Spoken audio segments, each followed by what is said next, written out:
The smell of fresh paint was suffocating. There was a light switch on the wall near the door. Maybe it was the hall light, I thought. I clicked it on, but nothing happened. Anybody here? My hand was trembling as I grabbed the doorknob. It felt warm in my hand and damp. I turned it and, taking a deep breath, pushed open the door. I peered in the room. Gray light filtered in through the bay window. A flash of lightning made me jump back. The thunder that followed was dull, distant roar. Slowly, carefully, I took a step into the room, then another. No sign of anyone. This was a guest bedroom. Or could it be Josh's room if he decided he liked it? Another flash of lightning. The sky seemed to be darkening. It was pitch black out there, even though it was just after lunchtime. I backed into the hall. The next room down was going to be mine. It also had a bay window that looked down in the front yard. Was the boy I saw staring down at me in my own room? I crept down the hall, letting my hand run along the wall for some reason, and stopped outside my door, which was also closed. Taking a deep breath, I knocked on the door. Who's in there? I called. I listened. Silence. Then a clap of thunder, closer than the last. I froze, as if I were paralyzed, holding my breath. It was so hot up here, hot and damp, and the smell of paint was making me dizzy. I grabbed the doorknob. Anybody in there? I started to turn the knob when the boy crept up from behind and grabbed my shoulder. Wow. Chapter 5! I couldn't breathe. I couldn't cry out. My heart seemed to stop. My chest felt as if it were about to explode. With desperate, terrified effort, I spun around. Josh! I shrieked. You scared me to death, I thought. He let go of me and took a step back. Gotcha, he declared, and then started to laugh. A high-pitched laugh that echoed down the long, bare hallway. My heart was pounding hard now. My forehead throbbed. You're not funny, I said angrily, and shoved him against the wall. You really scared me. He laughed, and I rolled around on the floor. He's really a sicko. I tried to shove him, but missed. Angrily, I turned away from him, just in time to see my bedroom door swing slowly open. I gasped in disbelief and froze, gaping at my moving door. Josh stopped laughing and stood up, immediately serious, his dark eyes wide with fright. I could hear someone moving inside the room. I could hear whispering, excited giggles. Who's there? I managed to stammer in a high little voice I didn't recognize. The door, creaking loudly, opened a bit more, then started to close. Who's there? I demanded, a bit more forcefully. Again, I could hear whispering, someone moving about. Josh had backed up against the wall and was edging away, toward the stairs. He had an expression on his face I'd never seen before. Sheer terror. The door, creaking like a door in a movie-haunted house, closed a little. Josh was nearly to the stairway. He was staring at me, violently motioning with fucking goddamn it. The door, creaking like a door in a movie-haunted house, closed a little more. Josh was nearly to the stairway. He was staring at me, violently motioning with his hand for me to follow. But instead, I stepped forward, grabbed the doorknob, and pushed the door open hard. It didn't resist. I let go of the doorknob and stood blocking the doorway. Who's there? The room was empty. Thunder crashed. It took me a few seconds to realize what was making the door move. The window on the opposite wall had been left open several inches. The gusting wind through the open window must have been opening and closing the door. I guess that also explained the other sounds I heard inside the room. The sounds I thought were whispers. Who had left the window open? The painters, probably. I took a deep breath and let it out slowly. Waiting for my pounding heart to settle down to normal. Feeling a little foolish, I walked quickly to the window and pushed it shut. Amanda, are you all right? Josh whispered from the hallway. I started to answer him, but then I had a better idea. He had practically scared me to death a few minutes before. Why not give him a little scare? He deserved it, so I didn't answer him. I could hear him take a few timid steps closer to my room. Amanda, you okay? I tiptoed over to my closet, pulled the door open a third of the way, then I laid down flat on the floor, on my back, with my head and shoulders hidden inside the closet, and the rest of me in the room. Amanda, Josh sounded very scared. Oh. I moaned loudly. I knew he had saw me sprawled on the floor like this. He'd totally freak out. Amanda, what's happening? He was in the doorway now. He'd see me in a second now, lying in the dark room, my head hidden from view, the lightning flashing impressively, and the thunder cracking outside the old window. I took a deep breath and held it to keep from giggling. Amanda, he whispered. Then he must have seen me, because he uttered out loud, huh? And I heard him gasp. And then he screamed at the top of his lungs. I heard him running down the hall to the stairway, shrieking, Mom! Dad! And I heard his sneakers thudding down the wooden stairs with him screaming and calling all the way down.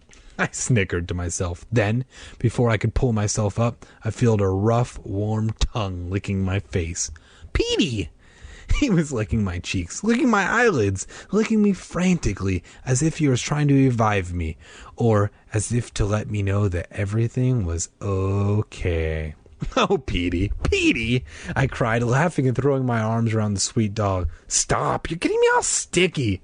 But he wouldn't stop. He kept on licking fiercely. The poor dog is nervous too, I thought. Come on, Petey, shape up, I told him, holding his panting face away with both my hands. There's nothing to be nervous about. This new place is going to be fun. You'll see. Chapter 6.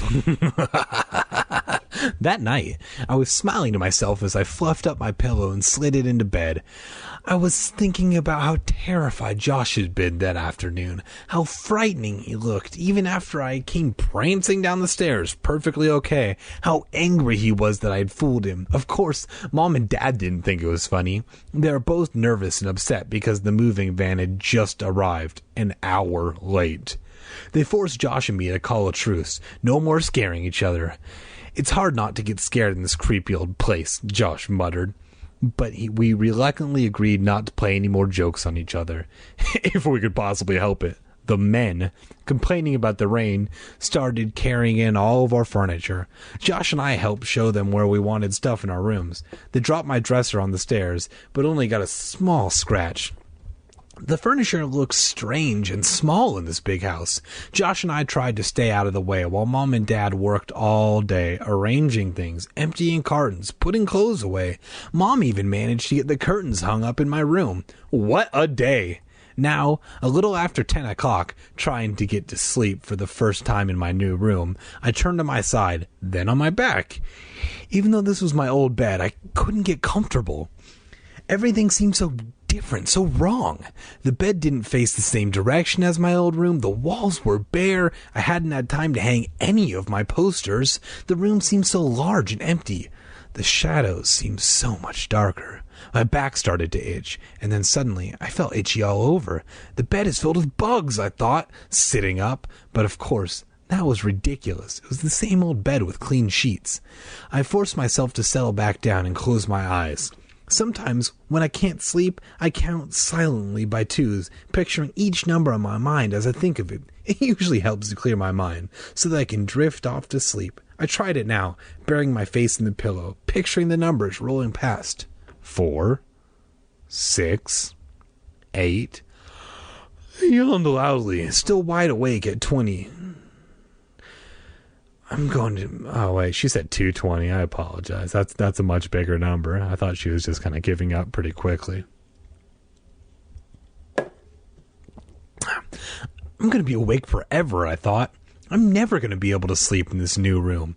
But then I must have drifted off without even realizing it.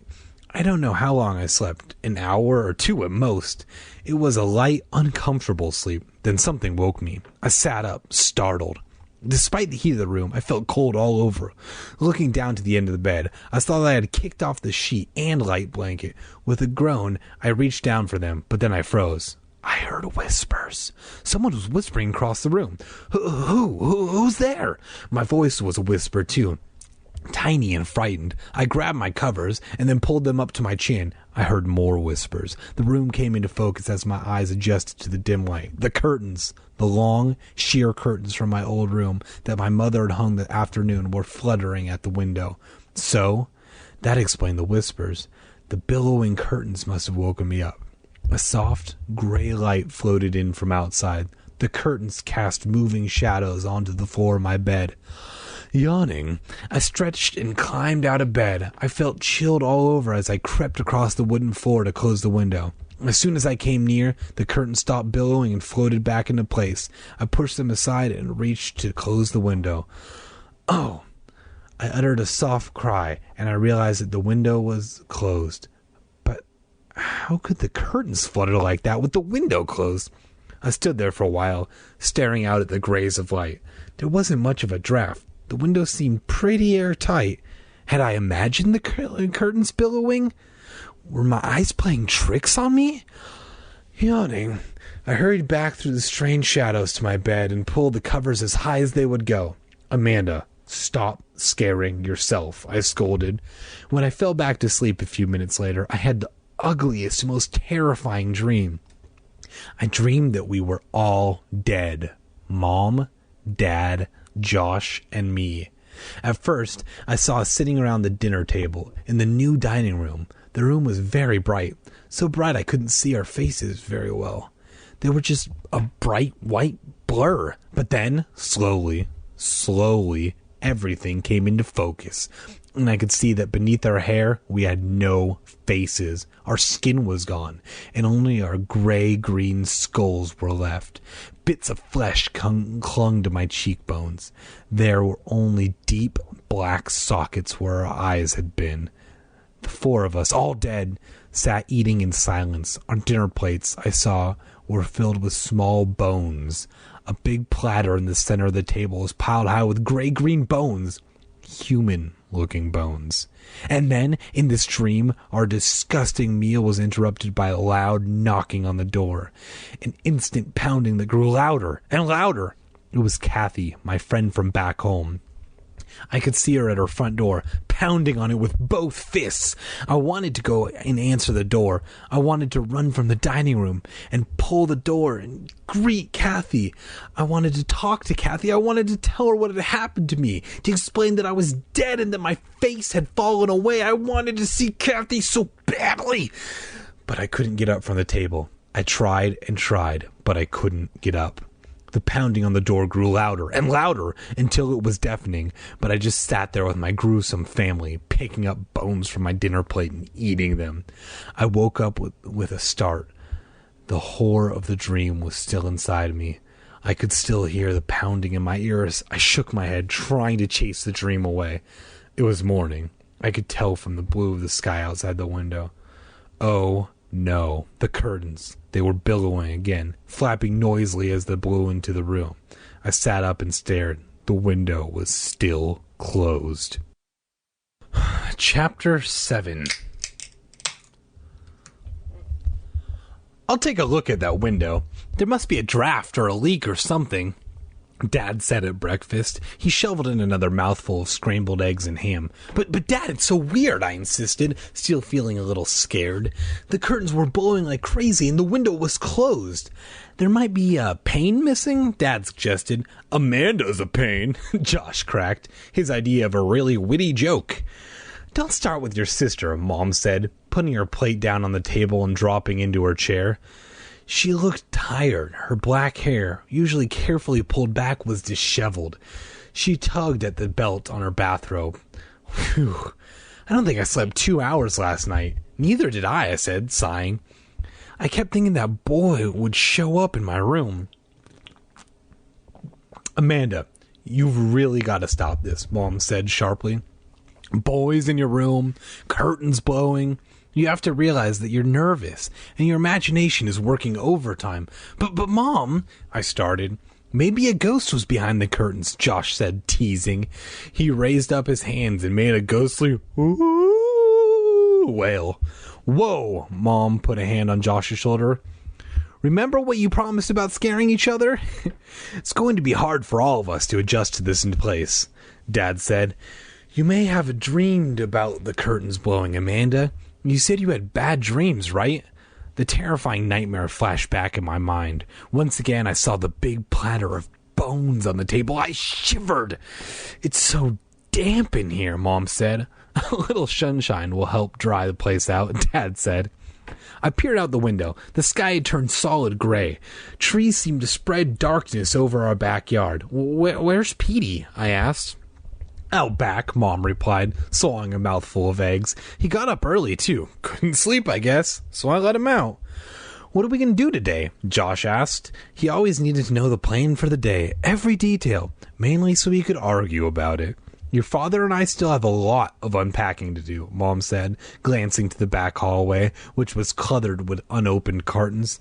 You two can explore the neighborhood. See what you can find. See if there are any other kids your age around. In other words, you want us to get lost, I said. Mom and Dad both laughed. You're very smart, Amanda. But I want you to help unpack my stuff, Josh whined. I knew he'd argue with the plan, just like always. Go get dressed and take a long walk, Dad said. Take Petey with you, okay? And take the leash for him. I left one by the front stairs. What about bikes? Why can't we take our bikes? Josh asked. They're buried in the back of the garage, Dad told him. You'll never be able to get them. Besides, you have a flat tire. If I can't ride my bike, I'm not going out, Josh insisted, crossing his arms in front of his chest. Mom and Dad had to argue with him. They threatened him. Finally, he agreed to go for a short walk. I finished my breakfast, thinking about Kathy and my friends back home. I wondered what the kids were like in dark falls. I wondered if I'd be able to find new friends, real friends. I volunteered to do the breakfast dishes since Mom and Dad had so much work to do. The warm water felt soothing on my hands as I sponged the dishes clean. I guess maybe I'm weird. I like washing dishes. Behind me, from somewhere in the front of the house, I could hear Josh arguing with Dad. I could just barely make out the words over the trickle of the tap water. Your basketball is packed in one of the cartons, Dad was saying. Then Josh said something. Then Dad said, how should I know which one? Then Josh said something. Then Dad said, no, I don't have time to look now. Believe it or not, your basketball isn't at the top of my list. I stacked the last dishes on the counter to drain. I looked for a dish towel to dry my hands. There was none in sight. I guess they hadn't been unpacked yet. Wiping off my hands on the front of my robe, I headed for the stairs. I'll be dressed in 5 minutes, I called to Josh, who was still arguing with Dad in the living room. Then we can go out. I started up the front stairs and then stopped. Above me in the landing stood a strange girl, about my age, with short black hair. She was smiling down at me. Not a warm smile, not a friendly smile, but the coldest, most frightening smile I had ever seen. I believe in a chapter 8. Zip it, by the way. Oh. A hand touched my shoulder. I spun around. It was Josh. I'm not going for a walk around unless I can take my basketball, he said. Wait, didn't the last chapter, one chapter start with Josh? Oh, fuck it doesn't matter. Josh, please. I looked back up to the landing, and the girl was gone. I felt cold all over. My legs were all trembly. I grabbed the banister. Dad, come here, please, I called. Josh's face filled with alarm. Hey, I didn't do anything, he shouted. No, it's not you, I said, and called back to Dad. Amanda, I'm kind of busy, Dad said, appearing below at the foot of the stairs, already perspiring from uncrating the living room stuff.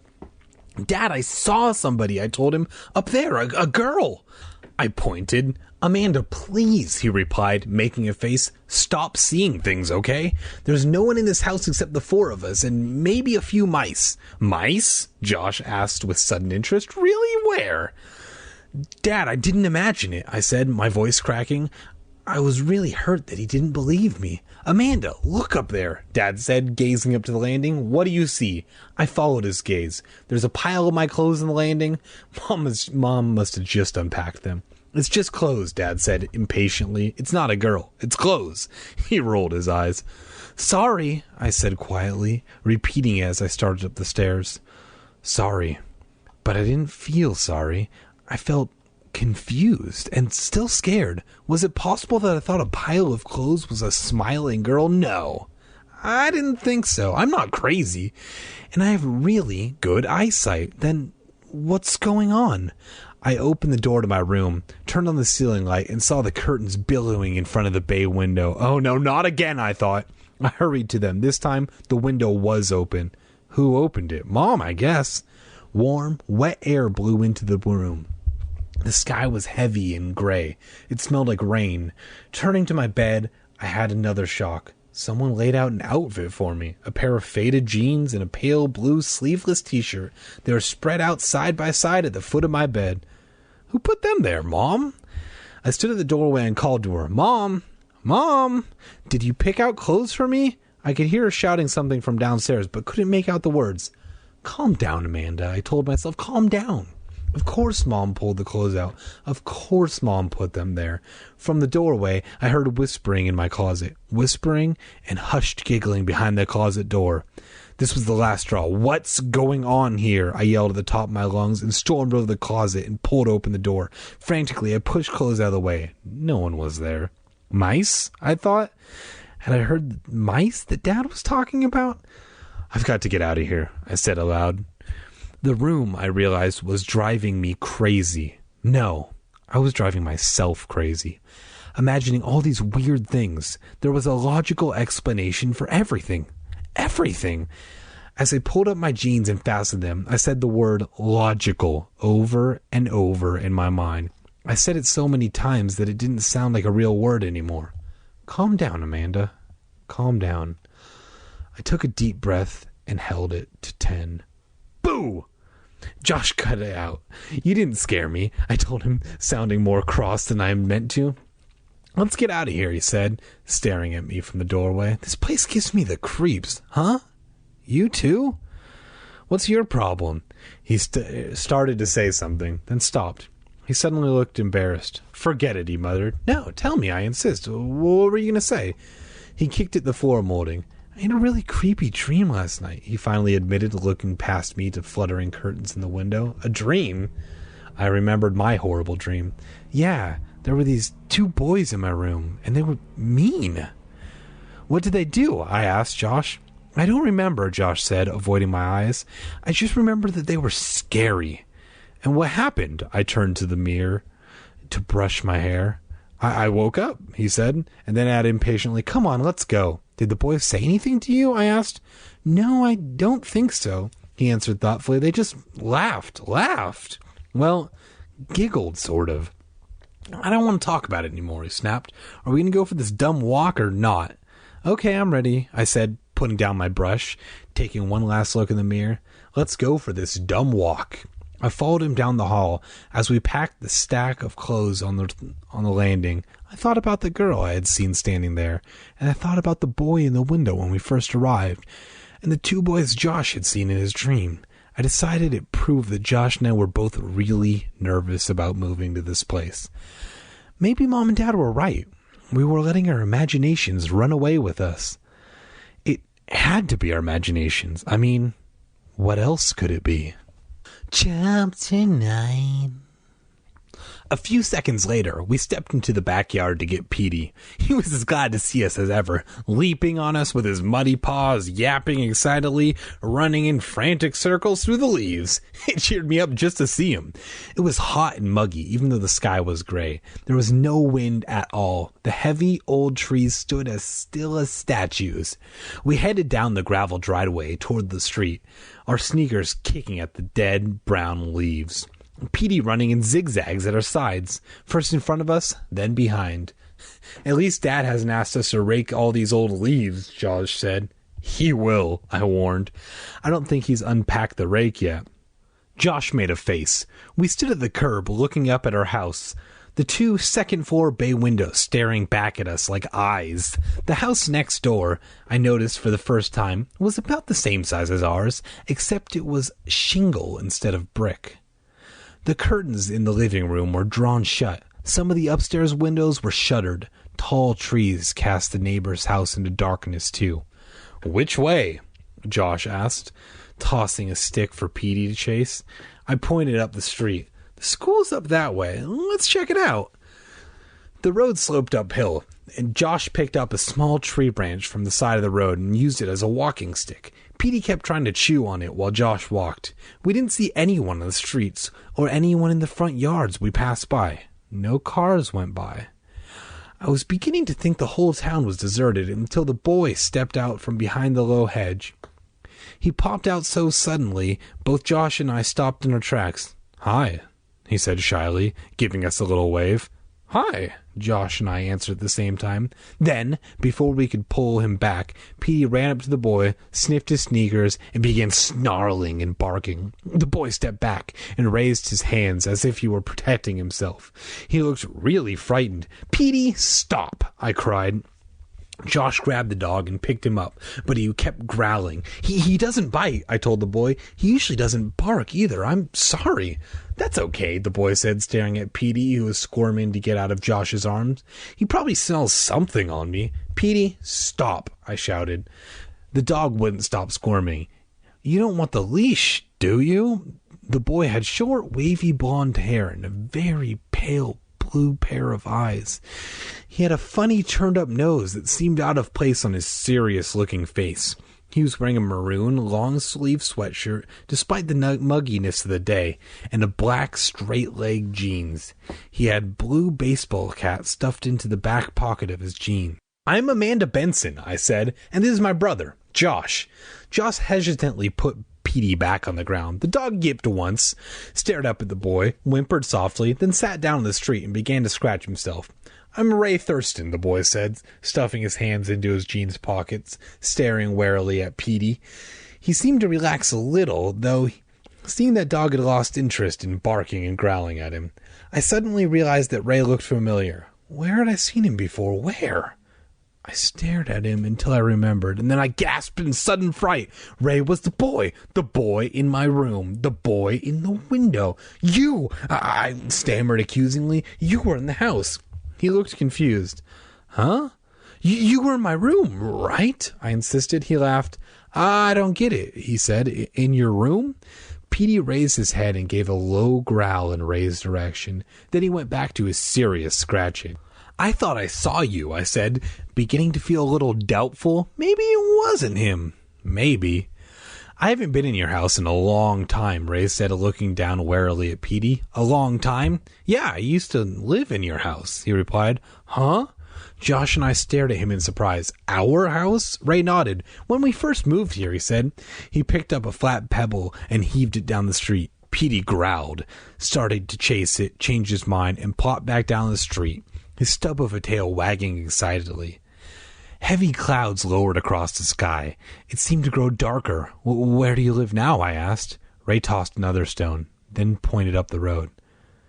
Do you like our house?" Josh asked Ray. "Yeah, it was okay," Ray told him. "Nice and shady." "You liked it?" Josh cried. "I think it's gross. I think it's so dark and—" Petey interrupted. He decided to start barking at Ray again, running up until he was a few inches in front of Ray, then backing away. Ray took a few cautious steps back to the edge of the curb. Josh pulled out the leash from his pockets of his shorts. "Sorry, Petey," he said. I held the growling dog while Josh attached the leash to his collar. "He's never done this before." "Really?" I said, apologizing to Ray. The leash seemed to confuse Petey. He tugged against it, pulling Josh across the street, but at least he stopped barking. "Let's do something," Josh said impatiently. "Like what?" Ray asked, relaxing again now that Petey was on the leash. We all thought for a while. "Maybe we could go to your house," Josh suggested to Ray. Ray shook his head. "Nah, I don't think so," he said. "Not now, anyway." "Where is everybody?" I asked, looking up and down the empty street. "It's really dead around here, huh?" He chuckled. "Yeah, I guess you could say that," he said. "Want to go to the playground behind the school?" "Yeah, all right," I agreed. The three of us headed up the street, Ray leading the way, me walking a few feet behind him, Josh holding his tree branch in one hand, the leash in other, Petey running this way, then that, giving Josh a real hard time. We didn't see the gang of kids till we turned the corner. There were 10 or 12 of them, mostly boys, but a few girls too. They were laughing and shouting, shoving each other playfully as they came toward us down the center of the street. Some of them, I saw, were my age. The rest were teenagers. They were wearing jeans and dark t-shirts. One of the girls stood out because she had long, straight blonde hair and was wearing green spandex tights. "Hey, look!" a tall boy with slicked back black hair cried, pointing at us. Seeing Ray, Josh, and me, they grew quiet, but didn't stop moving toward us. A few of them giggled, as if they were enjoying some kind of private joke.